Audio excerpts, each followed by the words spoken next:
Thank you very much, Mr. Deputy Speaker. I rise to speak in favour of Amendments 6, 7 and new Clause 1 in the name of myself and the Right Honourable Member, my friend, the Member for Don Valley, and many other members across this House.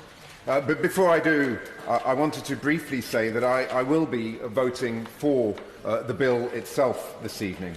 This is because I have always been clear the worst possible Brexit outcome would be a catastrophic no-deal crash-out in a way that severely damages the security and the economy of our country and our communities. This is why an extension of any kind is far superior to crashing out on the 31st of October. However, myself and other colleagues across this House are also deeply concerned that it is nearly 3 years since MPs voted to trigger Article 50 to leave the EU, and yet our nation is still stuck in limbo. We believe that if the UK does not specify the purpose of the extension, we will end up in exactly the same position on the 4th of January as we are today on the 4th of September. And the public are getting increasingly tired of this, and like Parliament, increasingly polarised. Finding compromise, or indeed finding any route forward, will only become more difficult as time goes on. And a further extension to the timetable to leave the EU without a very good, clearly defined purpose will leave most of the country banging their heads against a brick wall. The public are fed up of talking and hearing about Brexit. And most people, regardless of what some campaigners may like to tell themselves, would like to see the referendum result being honoured. Therefore, our first tabled amendments, 6 and 7, together with our new clause, aim to set a purpose for the extension request until the 31st of January.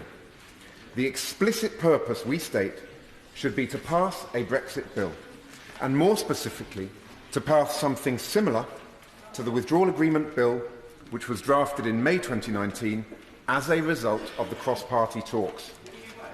I will give way.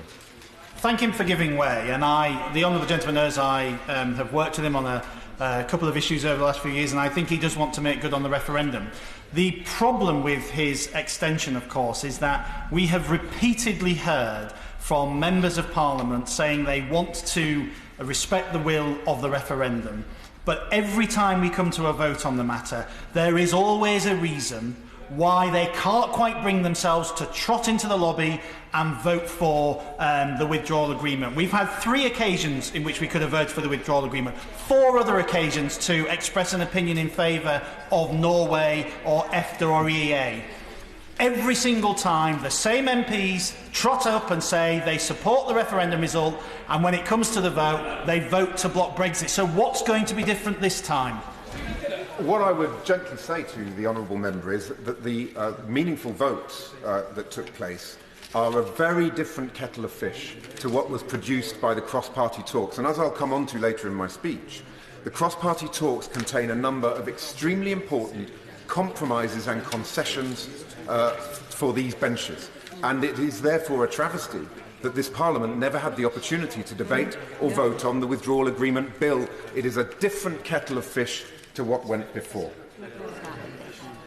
For those with very short memories, the withdrawal agreement bill was very different to the former Prime Minister's initial so-called blind Brexit, which was rejected 3 times by this House, because it contained 10 major concessions which gave far more clarity on the UK-EU relationship. We were not prepared to give carte blanche to the government. The cross-party talks gave the detail that we need. These were a direct result of the hard work of the opposition and government front benches and negotiating teams over the course of 6 weeks of serious talks.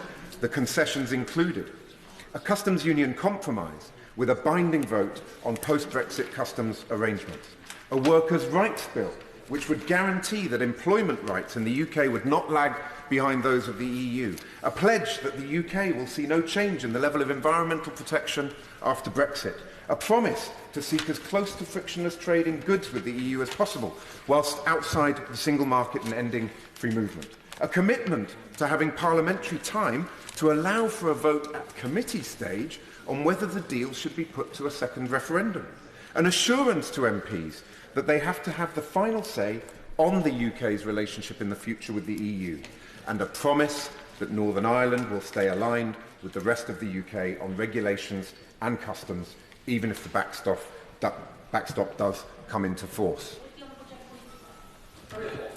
Can I thank the Honourable Gentleman for giving way, and also appreciate the spirit in which he is approaching this debate and his amendment. Can he clarify for me that the changes that he is outlining, these 10 changes, would they involve changing anything in the 585-page withdrawal agreement?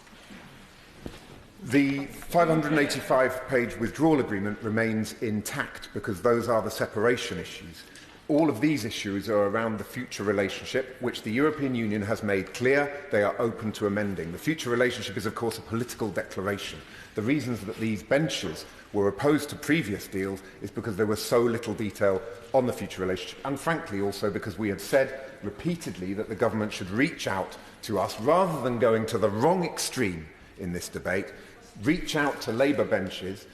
Finally, the former Prime Minister agreed to do that. We had the cross-party talks, and it is a travesty that this House never had the opportunity to debate and vote on those issues. I will give way.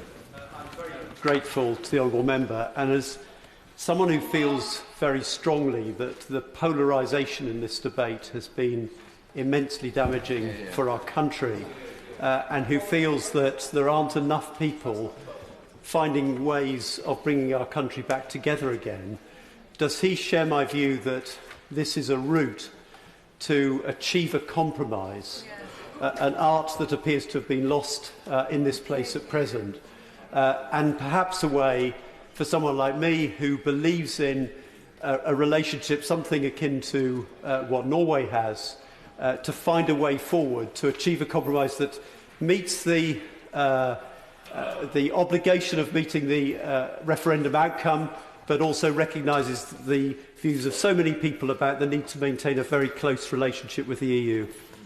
I thank the honourable member, and also I thank him for adding his name to our amendment. And I agree with every word that he has just said. And let's not forget that a parliament that is captured by its extremes is a parliament that plays directly into the hands of the no-dealers, because the legal default position is if there's no alternative, we leave without a deal. The failure to compromise has played directly into the hands of the no-dealers, and they are a small minority in this House. The tail has been wagging the dog for too long. It is time for it to stop. And the bill, the committee stage of this bill, would provide ample opportunity for amendments such as a Common Market 2.0 type of arrangement. But that has to be debated in this House in the committee stage. Let's first get it over the line at second reading. I will give way. I thank the honourable gentleman for giving way. He's putting forward a compromise, which I appreciate, and I think it is time that members in this House started to vote for things rather than just against things. But what I would ask him is, he said he wants greater detail in these motions. Having previously served under the honourable gentleman in front of me in the Cabinet Office, we know that there wasn't cross-party front-bench agreement on these measures. So my question to him would be, even if we're to go forward with this kind of compromise, you haven't got your front bench behind you, so then how can we get behind them? I thank the honourable gentleman. I was not party to the decision that was taken to not support the withdrawal agreement bill, which included the 10 concessions that our negotiating team had done such a great job in securing. I was not party to that decision. I regret it. I think that it's a tragedy that this House has never had an opportunity to debate or vote on the withdrawal agreement bill. And I truly hope that honourable members across both sides of this House will tonight join me and other colleagues in the division lobby to make it clear that it's time to vote for something, not just against things. I will give way. I'm grateful to the honourable gentleman for giving way, and as he knows from the second reading debate, I have a good deal of sympathy with the approach that he's setting out. I appreciate too that what he's recommending to the House is that we pass Amendments 6 and 7 as well as New Clause 1. If I were minded to support New Clause 1 but not clauses Amendments 6 and 7, can I understand from him that what I'd be effectively doing is I would be presenting an option that everyone in this House can choose to adopt in preference to no deal, in preference to no Brexit at all, which the government can bring forward so that there is an option for us all to pursue, but that if the government were to itself negotiate a separate deal, there'd be nothing in what he proposes in New Clause 1 that would prevent the government putting forward that option also. I thank the honourable member. I can confirm that we are saying in this amendment that it should reflect the outcome of the cross-party talks. Clearly, this is not about those being set in stone, and the current Prime Minister is welcome, and good luck to him, to go to Brussels and try to get a deal. I'm sure honourable members will forgive me for some scepticism about whether serious attempts are being made to do that, but clearly, if he is able to secure some changes, which he feels means that he can bring that back, but the reality is that whatever he brings back will have to be based on that 585-page document as a basic building block for a deal, because that deal is not going to be torn up by the European Union. I will give way to the honourable member. The honourable member. As he says, the House never had a vote on the proposal which so nearly came forward, which I think I would have supported if he got that far. Does he agree with me that had the whole House realised then what form subsequent events were going to follow to get us to today, and what was going to happen to public opinion in the ever-increasingly wild debate that followed, if that vote could have been given with that foresight, it would have been carried by a large majority in this House, and that withdrawal deal, as amended, would now be in place, and we'd be able to have civilised and sensible debates about the long-term arrangements to be agreed during the transition period. I thank the Father of the House, and I do wish, I'm sure many members in this House wished that a crystal ball had been handed out when we first came to this place. Unfortunately, that was not the case, and it goes back to what the honourable member was saying earlier. The Parliament and the debate has been captured by the extremes, and we have to move on from that. We've got to break the deadlock. We've got to have a sustainable way of preventing no deal. A sustainable way of preventing no deal is to leave with a deal. Could my honourable friend, and I think it's a very interesting amendment indeed that he and his colleagues have put forward, could he clarify what discussions he's had with the opposition front bench about the amendment and what response he's had from them? Stephen Kinnock. I thank my honourable friend. I recognise that at the present time I haven't had a conversation with our front bench on this topic. I will now make some progress. The Deputy Speaker is very keen for me to move on. My party's Brexit spokesperson, the Right Honourable Member for Holborn and St Pancras, made clear in an interview on last weekend's Mar Show that Labour only withdrew from the talks due to the inability of Prime Minister May to deliver her own party. And he stated, "We took a judgment call that some of the proposals that the Prime Minister put forward she would not be able to get through her own party," he said.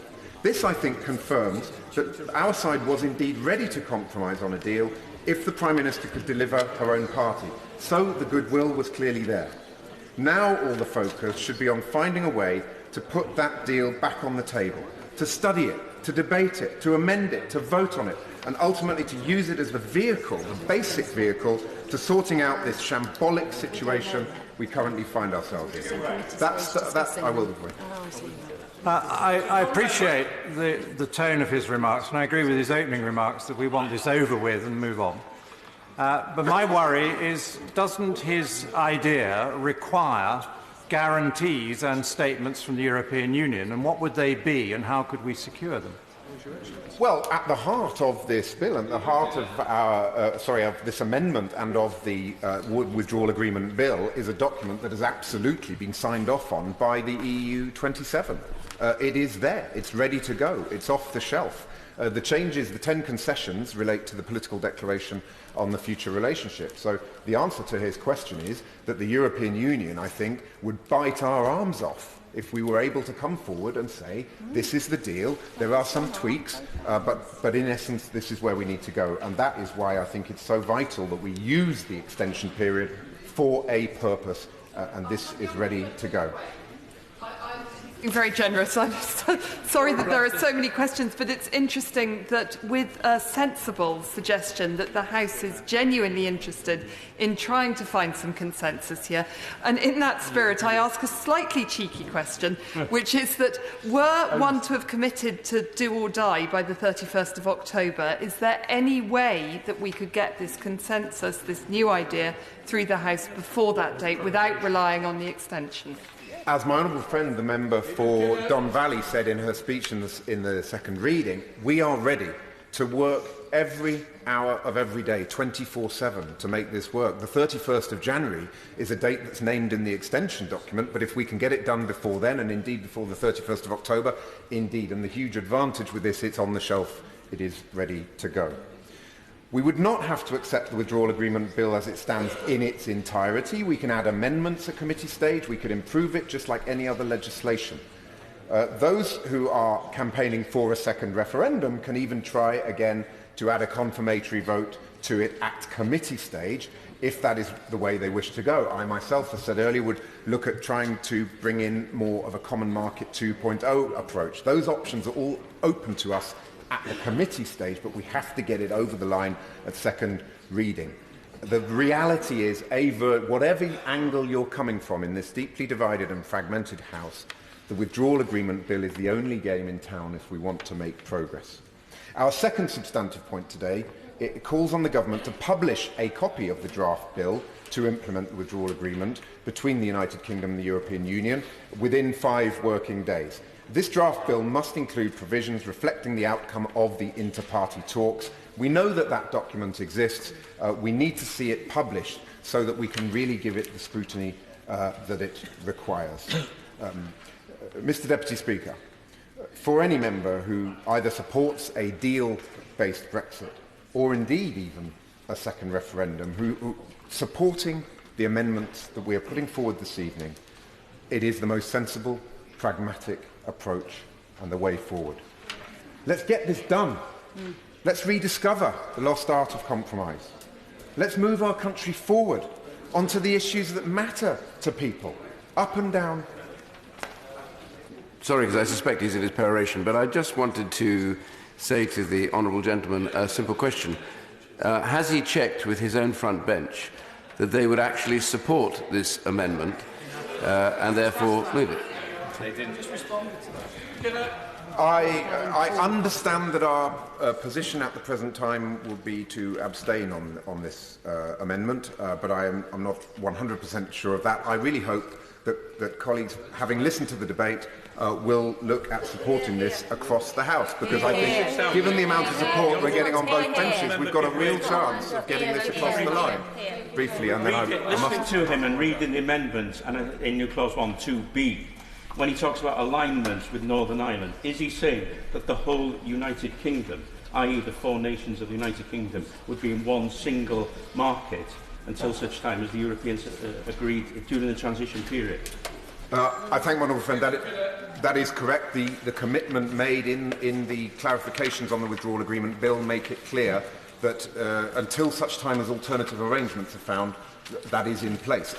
I'll be absolutely frank, the backstop is at the heart of the withdrawal agreement bill. But if members really boil it down, how many in this House are actually opposed to the backstop?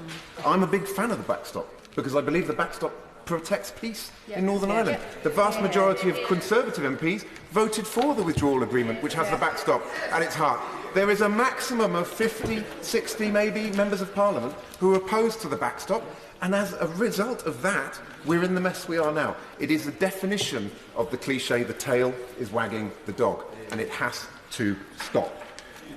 Let's move forward. Let's get back to the issues that people really care about on the doorstep. Education, health, housing, cutting crime. Do you remember when we used to discuss those issues in politics, the vital bread and butter issues that really matter to our communities? Mr. Deputy Speaker, this House has been paralysed by its extremes. It's time to break the deadlock, and I hope that colleagues will join us in the division lobbies later in that spirit.